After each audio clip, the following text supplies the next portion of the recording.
Welcome to the Advancement Podcast. Our mission is to reach the lost in America by advancing leaders and churches so that communities are transformed. Join us as we discuss how to stay healthy as leaders, work in teams, and lead change. Come on, let's advance together.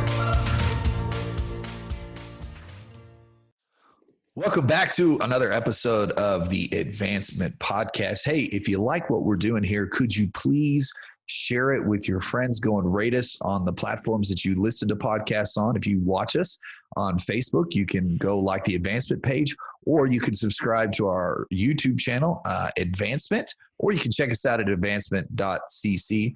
I'm joined, as always, by the incomparable Timothy Ware. You doing good today, Tim? Incomparable. That's a new one. I was trying to change it up a little bit. I'm looking for these adjectives you're going to use at the beginning of every podcast. So well, I'm trying to up my game. We've had a lot of PhDs on recently, so I felt incomparable maybe was a PhD level word that I'll take that. I'll take being incomparable. Because I feel like I need to go back to school. I feel like a slouch, all these PhDs we've had on the podcast. So, well, you're speaking for me. You're not a slouch, I don't think, because then that would make me a slouch.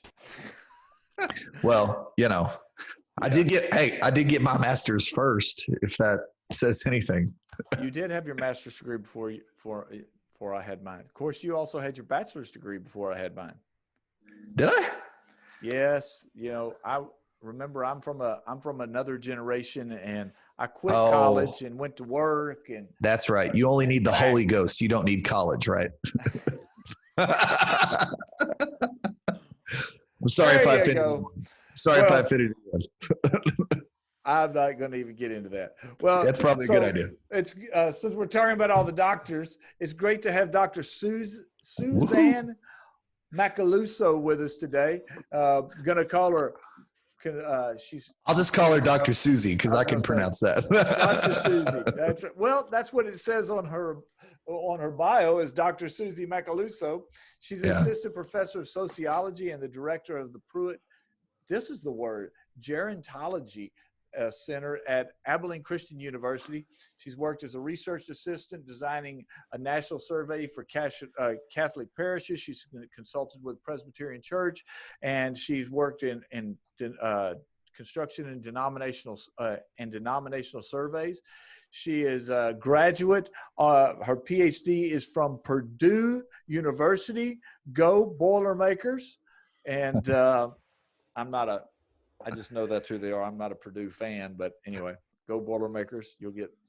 Woo-hoo. And she's married. She has a 6-year-old daughter and a 2-year-old son, and is currently gathering and meeting with us from family home in Redding, California. It's so good to have you, Dr. Suzie.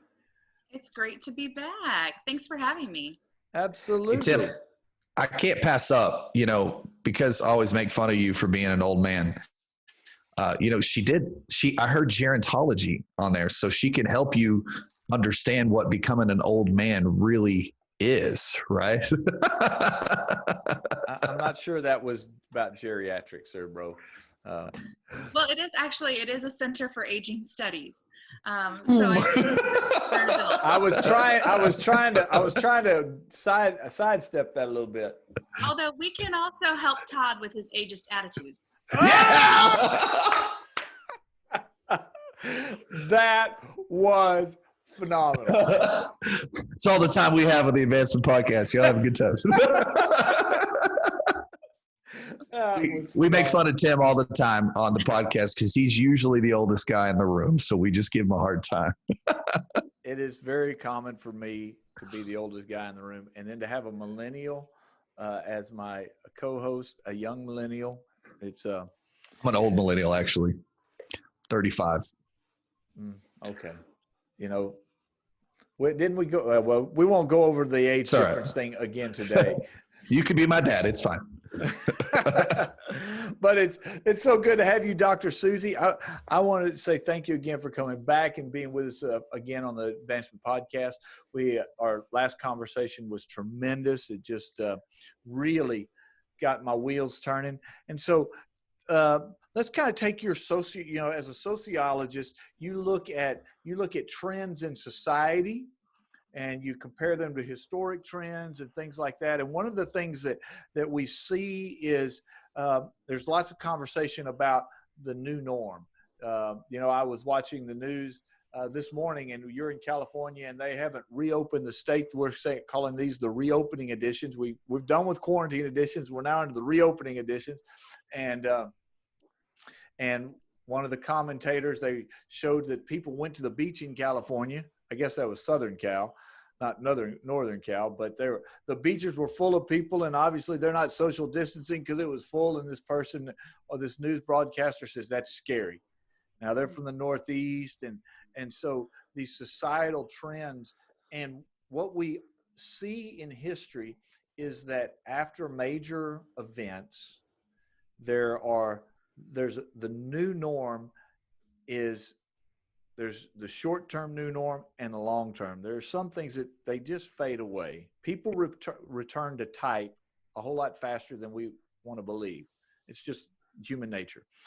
And but for instance, after 9/11, the big thing that we all know, the new norm really is about airports, and the fact that there's Homeland Security is a department of the government, and we hear about Homeland Security updates. So now these things have been added, and they became the long-term new norm. Well, that and singing God Bless America at baseball games. That is true. You're right. I had forgotten about that one. How could I forget about that? I love the seventh inning stretch now involves a patriotic song. Mm-hmm. Are you a baseball fan? Oh, yeah. Oh, yeah. Who's your husband? My husband works in college athletics, and he actually, when he was first out of college, he interned with the Cincinnati Reds. Oh, awesome. So is that your team? That is our team. It's right. Not a happy time in our household. But no, we enjoy baseball. I've taught a couple of colloquium on sociology of baseball. Oh, we need to do a whole podcast on that. Dialogue about that. So we'll have to. But anyway. Yeah, let's see. How do we segue away from baseball all of a sudden? It's hard. But I think the longer term. So for us, I would love for us to talk about. People are talking about reopening, and we're worried about what to do now. But I think our society, the way that our churches operate, both for the people who are the church and to reach people who don't know Christ. What do you, as a sociologist, let's take some time to dialogue about what are the potential long-term implications. Yeah. So what's interesting is that we were already on a downward trend in terms of people joining really anything. The peak of kind of joining, if you read Robert Putnam's book, Bowling Alone, the peak was really 1950s, 1960s-ish, where people were joining just voluntary organizations. That's the peak of church attendance in the United States. It's not actually a fully downward trend in church attendance. It's actually a peak in the 50s and then back down. But all voluntary organizations have seen drops in membership since the 1950s, and Putnam wrote that book in the early 2000s. But really, we've seen it continue with voluntary organizations, churches being one of those. And that trend is not going to be improved by our current situation, because people have been out of touch with those things. They've been forced to step away from anything they were actually involved in. And so things that maybe used to be habits, for some people, going to church at times can be more of a habit than a true desire. We kind of fluctuate, and that's normal, to sometimes be doing something out of obligation and other times to be really taken with the Spirit and feeling what you're doing. But some people may fall out of the habit of going to church and being involved in that way because they've been disconnected so long. And so I do think that we're going to have to rethink the way that we reach out, that people are probably not going to just walk through your doors. It's going to have to be churches going to people, I think might be the direction we're headed. So, that trend of joining, one of the things we've talked about in churches is that membership is less, attendance is more important than membership. We're used to it was about membership, and that's part of that joining component that you talked about.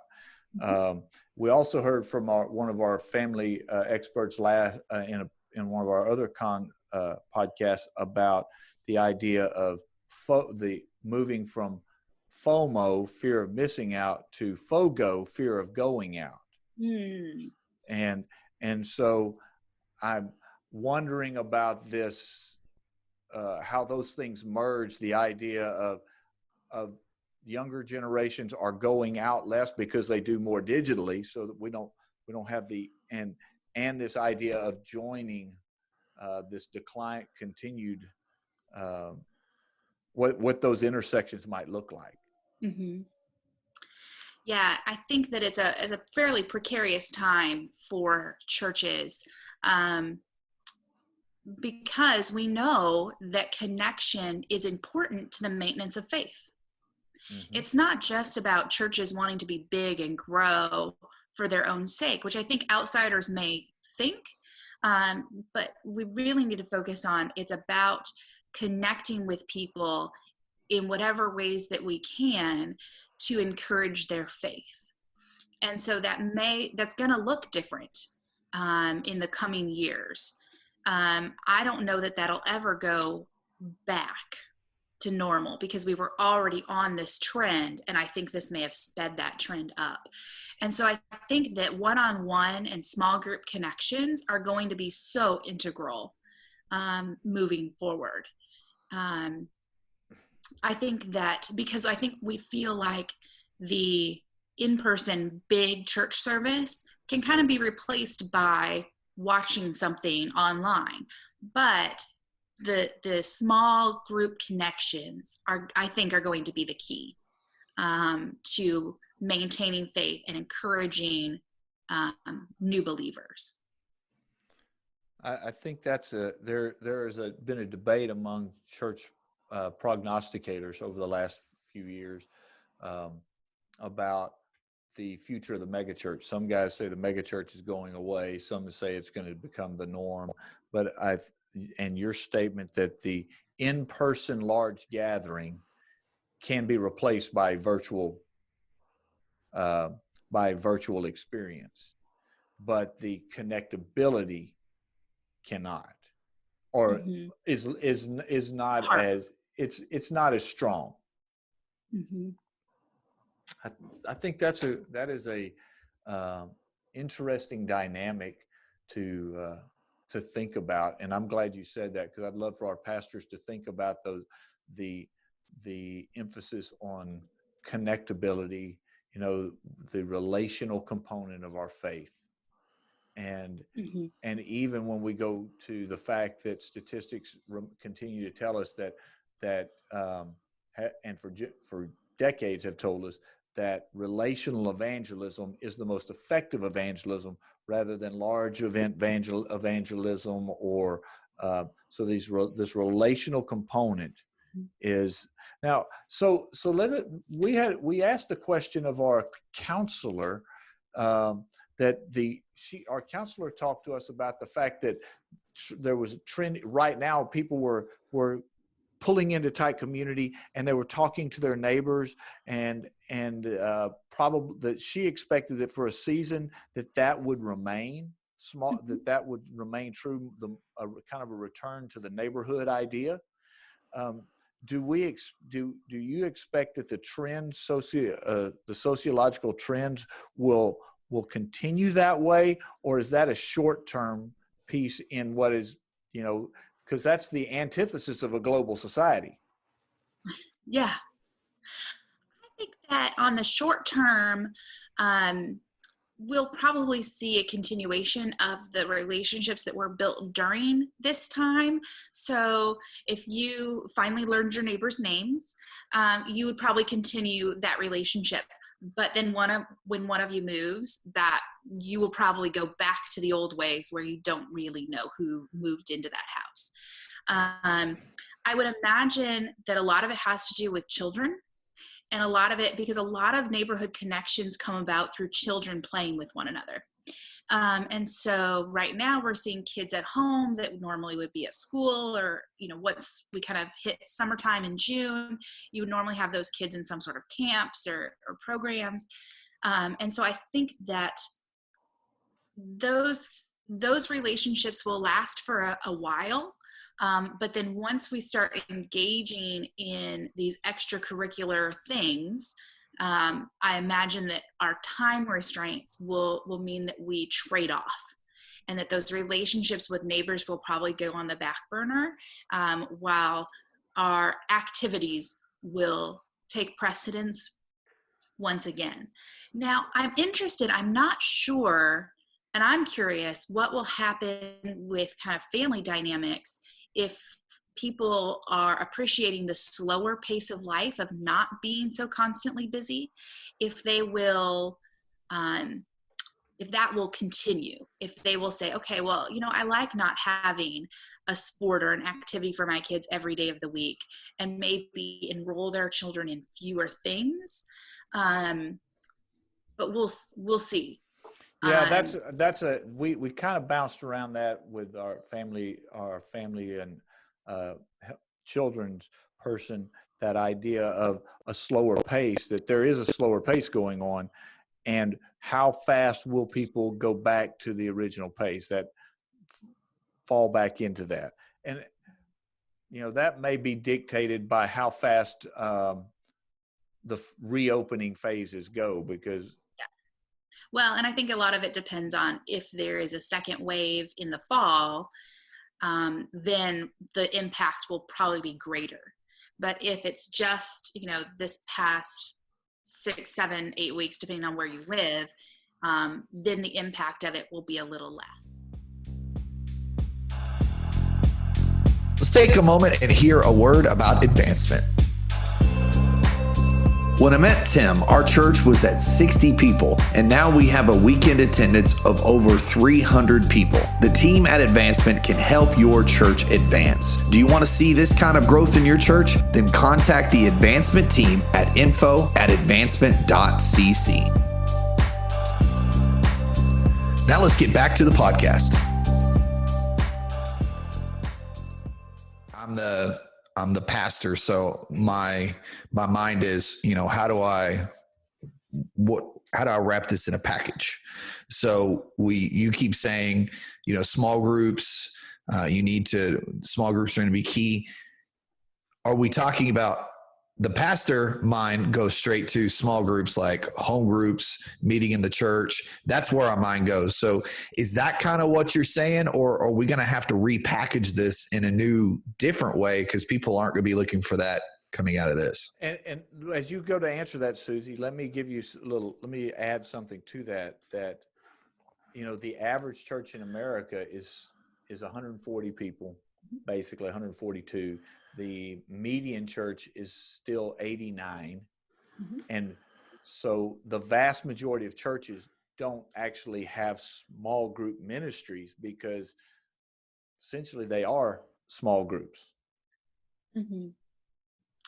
Yeah. The median person, so in Mark Chaves's book, Congregations in America, where he looks at the national congregation study, the median person goes to a much larger church, though, because larger churches service more people. Correct. But I think that when we talk about small groups, I'm thinking of, homes. We've become so comfortable in our homes and not leaving our homes. I think that's a good place to start, is with small, 2 or 3 family home groups, or not even families, right? Bringing in other people. You want those groups to be intergenerational. You want those groups to have some characteristics that are alike, but also some differences, to make them meaningful. You don't always want to have, you know this, you don't always want to have everything divided out by life stage. Right. Because then you lose out on the wisdom of older adults helping to speak into young people's lives and so on. But I think that somewhat organized, but not dictated, is kind of the key there, where, maybe it's by location. I remember, back in, I think right after the recession, maybe 2008, when I was in graduate school, my church in Indiana, we had lots of small groups, and they would kind of assign you to small groups, and they did it based on neighborhood, because the gas prices were really high at the time, and so they didn't want anyone having to drive across town. And I was in a small group with people I never would have been in really known. And it ended up being one of the best small groups I was ever in. And so I think that there's a lot there in the small group literature to pull from. But I think those, especially meeting in homes, are going to help people feel comfortable and safe to start off with, in a place where they can really explore their faith and have people that they can call on when they're feeling anxious, when they're feeling stressed. And so I think those are going to be key. Well, I think that, part of me wonders, as you said, there's potential of a resurgence in the fall, and those types of things. And if vaccines are, they're saying 12 to 24 months. And if it goes 24 months, then we could have 2 cycles. We go through 2 flu seasons potentially. Yeah. And with this type of thing going on, I've wondered in the longer term if larger group gatherings are going to become, if there's going to be a trending away from those towards smaller group gatherings. I mean, we have already seen the music industry has large concerts are, we do one here, but we do these virtual concerts. You pay to watch it all online. So there have already been some shifts, and I wonder if the anxiety around large groups, and if this trends out, that we will see maybe this home idea, even in our evangelism strategies, become more attractive because we're not going to a large place. Mm-hmm. Yeah, I think so. I think especially the longer that this continues to be a threat, the more likely that is that people just feel more comfortable in small groups. And the data bears that out. Data from a church survey that I've done, we asked the question about gathering in smaller groups and then gathering in larger groups. And people feel less anxious about gathering in small groups than they do about gathering in large groups. And that makes sense because of all the messaging that we've gotten about limiting group size in order to prevent the spread. And so I think that's going to be an important place for churches to step in to help facilitate those small groups and encourage those small groups, and to really train up leaders amongst their membership. So let's go back to the broader harvest for a moment. With what you just said, all of the messaging has been about groups of 10. It went down to 250 or 300, down to 50, down to 10, and now to just your household. And now we're opening back up, and we're still putting these limitations. But there are people in churches who say, well, if we can fit them in the building and keep them distant, it just, we can have 100, 200, 5,000, whatever our space will accommodate. With that happening, what do you think which is the opposite of the messaging for the broader society? Mm-hmm. What is the impact on those who are outside of the body of Christ when they hear, well, nobody else is getting together in big groups, and all of a sudden the church is going to try to fill the room? I mean, that says we don't care about the spread of this disease. That's what I'm hearing, and that's what I'm seeing in some of the data on this. Is it feels like the church, their message is, we care for the sick and the widows and the orphans, and we care for others, and but then the actions say, we just want people here. We don't care if we spread this disease. We think it's more important that people be in this building than anything else. And that sends the message that church only happens in the building. And we all know that's not true. I would hope that your listeners already are aware that church happens wherever two or more are gathered. Right. And so I Preach. think that's an important component to this. And again, people are watching the churches. Non-believers are watching us to see our reaction and to see if we're really the hypocrites they think we are, or if we're going to surprise them. And it's going to take a lot to surprise them. Yeah. Because we expect the worst from us already. Well, I think so. When we think about the trends in society towards, though church attendance is down, the church giving is down during this season, that benevolence giving is up across our society. Mm-hmm. And the needs of people, whether it's be anxiety or job loss or whatever, there's a movement towards this practical component. And you just said, you quoted the scripture, and widows and orphans. There does seem to be a disconnect between the message and the practice. Yeah.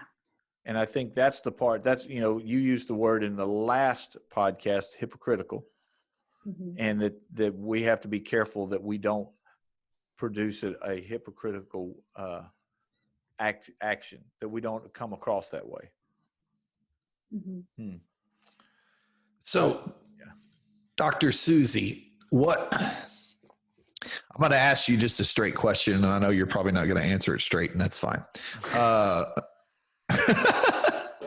Nobody ever does. Okay. So is there, especially in this first phase, is there a way the church can open that would still send the message to the society that we care? Now, this is a difficult question. Just a second. Let me say that,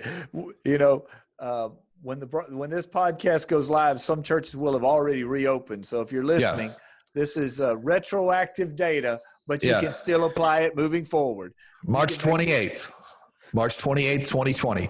So phase one, Texas governor, he didn't put a whole lot of limitations on churches. He just said we could increase our capacity. And the suggestions he made for restaurants and retail chains was 25% occupancy with social distancing practices. And he sent out a whole bunch of social distancing practices for churches, which were basically the same stuff they've given to everybody else. And there are other there are other states that are also putting limitations. One said no more than 50% of your capacity, and there's different. So what do you think there is a way that we can open and still say that we care if we're putting safe practice in order? I think so. I think it depends on the congregation and what services they provide. So I think the first things that should reopen are if you had a food pantry and you had to close it because of safety concerns for staff. Obviously, that should be one of the first things that opens. Anything that's providing that sort of need. I think that providing maybe times throughout the week for smaller gatherings or for people to come and pray.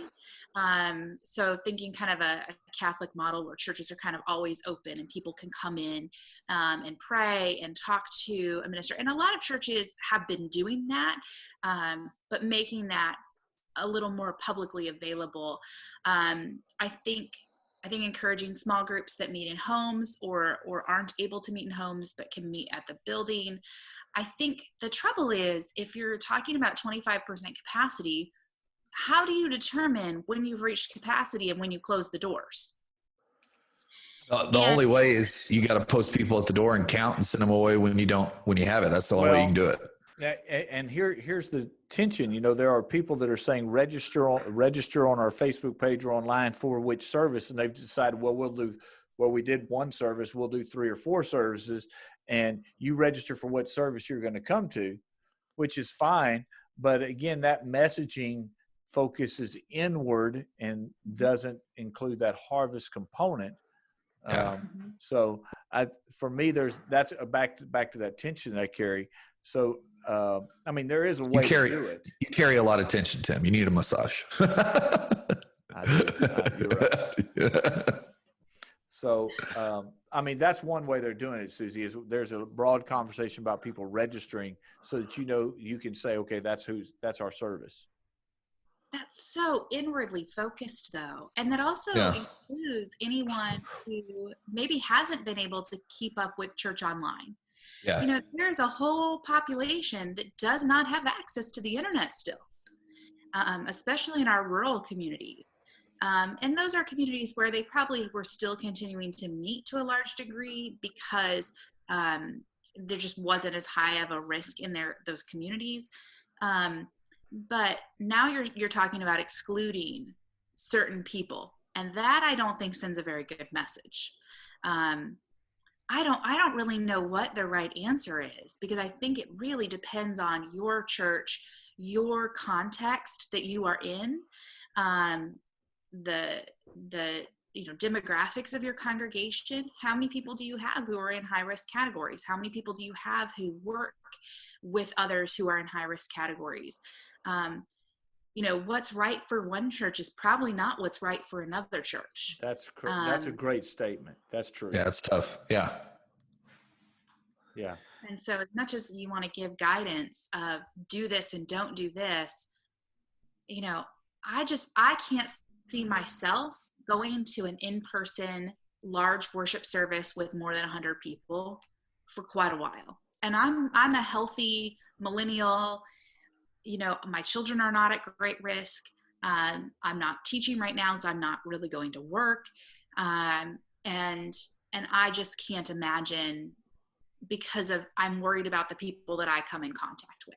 I'm not worried that I'll get sick. If I get sick, it's going to be not nice, but I'm worried about anyone that I'm encountering, right? That if I do my Meals on Wheels delivery and I'm sick, now I've infected all of these people.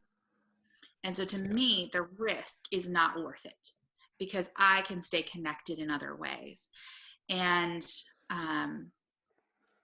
to me, the message of reopening being the most important thing right now misses that component of, it's not about what I need.